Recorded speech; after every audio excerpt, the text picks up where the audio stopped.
Hello guys! It's me again, Chinky in UAE. Andito kami sa fish market kasi bibili kami ng isda at gulay at fruits. Napakaganda talaga ng fish market nila, parang palasyo. So, yun nga.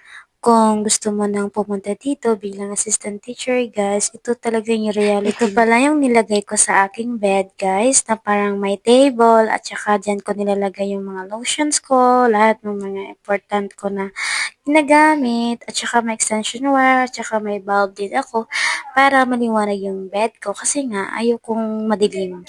So, mag-skincare tayo guys kasi paglalabas tayo super nasa around 40 degrees Celsius na kami dito guys sa UAE. So, we need a lot of sunscreen in our face. So guys, yung sunscreen ko dito is Brilliant lang po. Wala nang iba kasi dito ako hiyang. Kayo ba? Anong sunscreen nyo guys? So guys, may 1 month kaming vacation and kailangan makapagpahinga ka, makapagpasyal, ganun. Pero kami, wala pa kaming pagpapapasyal kasi walang budget for that. So, tamang pahinga lang. At saka vlog-vlog at makeup-makeup lang tayo dito, guys. Disney Princess Charot. So, paano ba makapunta dito, guys, bilang assistant teacher sa UAE? Simple lang, you have at least 2 years of experience po sa pagtuturo, handling kid. At dapat ikaw ay isang graduate ng education. Pwede naman hindi daw education graduate, guys. Pero as for me, I'm a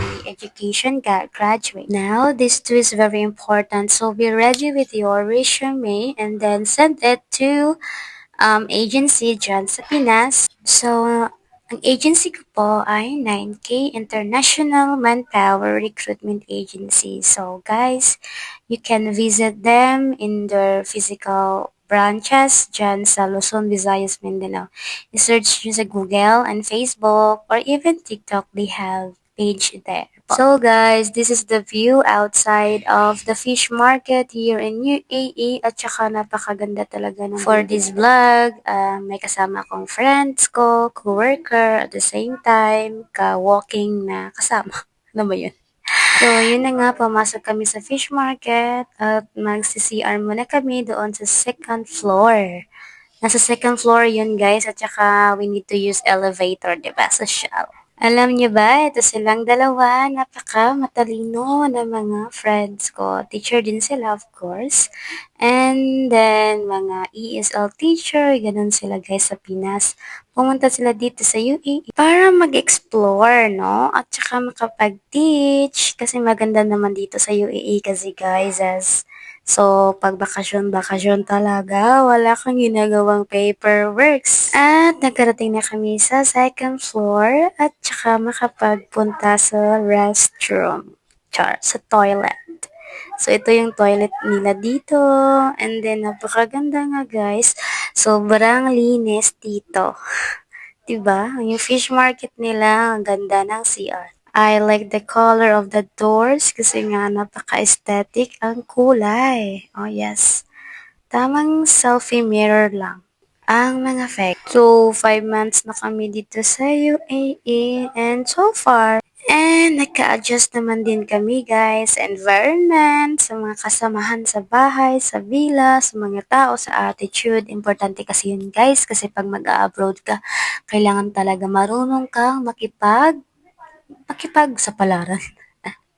Makipag-communicate ba at mag-adjust. So, yun nga, mag-apply na kayo dyan sa agency namin, guys. And meron yang placement fee, which is 38,400, equivalent for 1 month salary. Kasi, ang salary dito, yun na yun. But, free accommodation and then free din ang transportation dito. So, para sa akin, worth it naman din siya for first time mo mag-abroad ba. At least hindi ka na maghahanap saan ka titira, ganun. So, yun guys.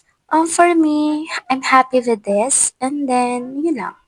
So guys, ito yung nabili namin fruits. It cost only 7 dirhams. So may 5 akong apple, 4 na oranges, and okra na madami. So guys, follow me for more.